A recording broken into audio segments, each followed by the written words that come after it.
खबर आ रही है छत्तीसगढ़ से, जहां पर बलौदा बाजार में हिंसा हुई है। सतनामी समाज के जो लोग हैं उनका प्रदर्शन देखने को मिल रहा है। अमर गुफा में तोड़फोड़ से लोग नाराज हैं। जैत खाम तोड़ने से सतनामी समाज जो है वो नाराज है और बताया जा रहा है कि जैत खाम में तोड़फोड़ से नाराज सतनामी समाज के लोगों ने कलेक्टर कार्यालय का घेराव किया। इसके बाद भीड़ बेकाबू हो गई। ये तस्वीरें आप यहां पर देख सकते हैं, कितना खौफनाक मंजर ये है। आग की लपटें ऊंची ऊंची देख सकते हैं, काले धुएं का गुब्बार इस वक्त यहां पर आप देख रहे हैं। कई जो गाड़ियां तोड़फोड़ में की गई, आग लगा दी गई, वो तस्वीरें हम यहां पर आपको दिखा रखे हैं।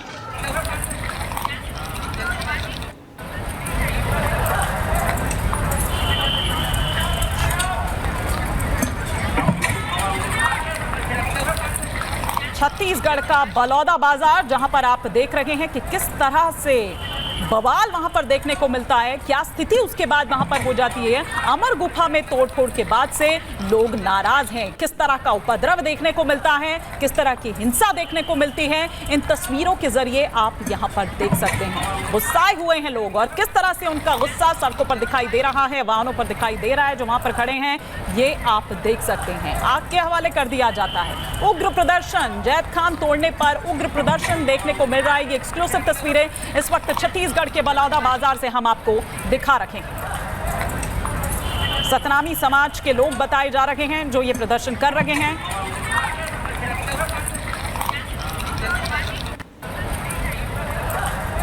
और अब वापस हम चर्चा पर लौटेंगे। सागर जी कुछ कह रहे थे, सागर श्रीवास्तव का मैं सीधा यहां पर रुख करूंगी वापस। सागर जी, पत्रकारिता एक चौथा स्तंभ माना जाता है और जिस प्रकार मैं आपने इस बात के पे भी जोर डाला कि मैंने कोई कमेंट नहीं दर्ज कराया, ये जिस प्रकार आप लोग पत्रकारिता के मतलब स्तंभों का शोषण कर रहे हैं। स्टार्टिंग में ही आपने जनता की कोई आवाज आपको नहीं बतानी है, आपने अभी भी वही नैरेटिव लेना है।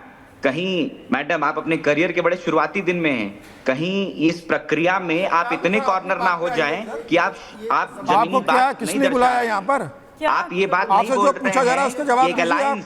एक अलायंस का जो एक टोटल नंबर है उसमें एक सगुफा डाला गया 400। सागर जी क्या हो गया? अगर ये सागर जी क्या हुआ? सागर जी क्या हुआ? दौड़ में है और वो जस्ट पास होता है। सागर श्रीवास्तव जी आपको मेरी आवाज आ रही है? सागर श्रीवास्तव जी, वो क्लिप भी बहुत। सागर श्रीवास्तव जी आपको मेरी आवाज आ रही है? डाउन कर दीजिए ऑडियो। क्या कह रहे हैं? आपको मेरी आवाज आ रही है? सुन रहे हैं आप? क्या कहना चाह रहे हैं आप? मैंने आपसे सीधा सा सवाल किया है, आप सीधा सा जवाब दीजिए। ये क्या क्या क्या बोले जा रहे हैं आप? ये कह रहा हूं कि आप मीडिएशन पर हैं, आपको दोनों स्तर में आप एक साइड कैसे चुन ले रहे हैं? नहीं, आप मुझे मत बताइए। और मैं अपना काम बखूबी कर रही हूँ, मैं जानती हूँ मैं क्या कर रही हूँ। ये सर्टिफिकेट नहीं चाहिए आपका सर्टिफिकेट नहीं चाहिए, सर्टिफिकेट नहीं चाहिए। क्या बोला मैंने? बताइए। और आप क्या कर रहे हैं? आप क्या कर रहे हैं? नहीं, क्या कर रहे हैं? आप ये बताइए। आपको शायद सेलेक्टिव हियरिंग का प्रॉब्लम है। आपको शायद, सुनिए, हेलो, एक सेकंड सागर श्रीवास्तव जी, ये सर्टिफिकेट रखिए अपने पॉकेट में। मुझे नहीं चाहिए आपका सर्टिफिकेट, मुझे नहीं चाहिए आपका सर्टिफिकेट। आपके जैसे सर्टिफिकेट देने वाले बहुत है सर, नहीं चाहिए। अटैक मत करिए। ये कुंठा मुझे समझ नहीं आती है कि आती कहां से है और क्यों है इतनी कुंठा। ये सीधा सा सवाल किया है, सीधा से जवाब दीजिए। ये आपके भाषणबाजी का मंच नहीं है ये। समीर जी, भाटी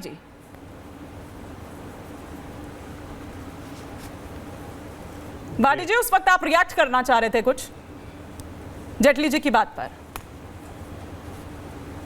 नहीं, मैं खैर ये तो विषय अलग है, लेकिन इस पर मीडिया को आत्म मंथन जरूर करना चाहिए कि ऐसी बातें क्यों की जा रही हैं, आलोचना क्या बात की जा रही है सर, बताइए। लेकिन राजीव भाई ने कुछ उपलब्धियां बताई थी कांग्रेस जो सरकार की, मोदी सरकार की, कि तीसरी अर्थव्यवस्था हम बनने जा रहे हैं, बन जाएंगे बहुत जल्दी।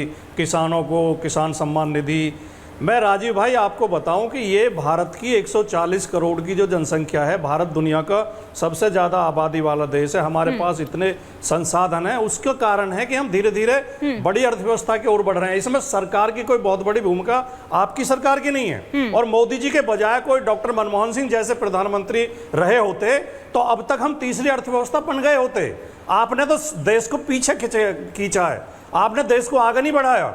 आप देश में सबसे ज्यादा कर्ज लेने वाली सरकार हैं, सबसे ज्यादा कालाधन आपके टेन्योर में विदेशी बैंकों में जमा हुआ है, सबसे ज्यादा बेरोजगारी आपके देश में कार्यकाल में बढ़ी है, किसानों के ऊपर सबसे ज्यादा अत्याचार सरकार का आपके कार्यकाल में हुआ। 800 किसानों को आपने शहीद कर दिया, किसानों के सिर में गोलियां मारी गई, किसानों को गाड़ियों से रौंदा गया। ये जो 500 रुपए महीना का आप भीख जैसा देते हो, ये किसान सम्मान निधि नहीं है, जवाब ये किसान अपमान निधि है। ये किसान अपमान निधि है, भाटी जी बोल रहे हैं। आप अपने फर्जी जो ठीक है सर, जवाब ले लेती हूँ जेटली जी। मैं बताना चाहता हूं मनमोहन जी के बारे में इन्होंने बोला, पूर्व प्रधानमंत्री के। हमारा देश यही 2014 से पहले फ्रजाइल 5 में आता था। मतलब उसका मतलब ये है कि जब दुनिया ने कहा कि इस देश की अर्थव्यवस्था बहुत कमज़ोर है, इसे बेचारा घोषित कर दो, बेचारा घोषित करके जो सहायता करी जा सकती है वो इसकी सहायता कर दो। जो इन्होंने बताया कि अगर मनमोहन सिंह जी होते तो हम तीसरी अर्थव्यवस्था होते बड़ी, तो आपको शायद ये जानकारी होनी चाहिए थी कि कितने बुरे हालातों से हमारा देश निकल रहा था। आज हम नहीं कहते हैं, पूरी दुनिया इस बात को मानती है। और ये एहसास शायद भाटी साहब को भी होगा, ये एहसास आपको भी होगा कि नहीं, ये एहसास तो भाटी साहब को भी होगा कि हाँ ये बदलाव तो आया है। और मेरा प्रश्न बीच में छूट गया था जब मैं उत्तर दे रहा था।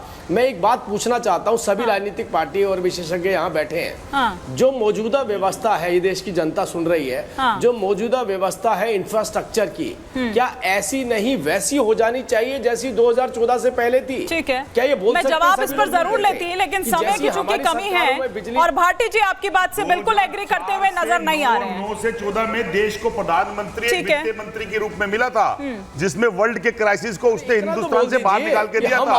और 2014 में वैसा चाहते हैं, इतने में ही देश को निर्धारित कर। ठीक है, मैं माफी के साथ रोक रही हूँ, समय इतनी इजाजत दे रहा है। बहुत शुक्रिया आप सभी मेहमानों का हमारे साथ जुड़ने के लिए। आज